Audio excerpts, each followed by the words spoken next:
بسم اللہ الرحمن الرحیم۔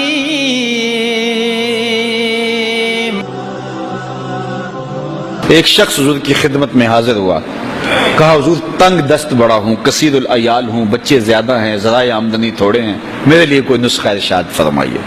تو آقا کریم نے اس کو کیا نسخہ دیا؟ یہ سب سے آسان نسخہ، اذا دخلت الدار فسلم علیہ، جب گھر جائے تو گھر والوں کو السلام علیکم کہا کرو، جو ہی گھر میں داخل ہو السلام علیکم، اور اس کے بعد ایک مرتبہ سورہ اخلاص پڑھ دیا کرو، قل هو اللہ احد، یہ عمل شروع کر دو۔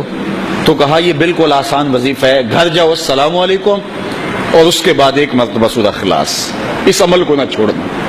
بلکہ فرمایا کبھی ایسا ہو تو گھر جائے تو گھر میں کوئی بھی موجود نہ ہو، تو کہا عمل کو پھر بھی نہیں چھوڑنا، فسلم علیہ، کہا تو مجھے سلام کہتے نا، وہ اپنے نام لیواؤں کو تنہا چھوڑتے کب ہیں، جہاں ہم دم نہ ہو کوئی وہاں سرکار ہوتے۔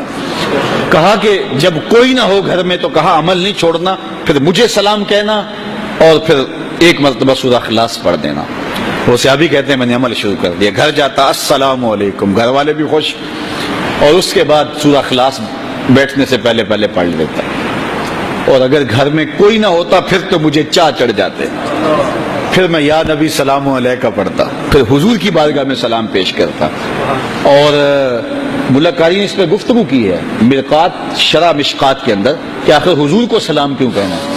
انہوں نے جو لفظ کہے ہیں لفظ سنیے، وہ کہتے ہیں لِأَنَّ رُوحَهُ علیہ السلام موجود فی بیوت المسلمین، اس لیے کہ آقا کی روح مومنوں کے گھروں کے اندر فیض بانٹ رہی ہوتی۔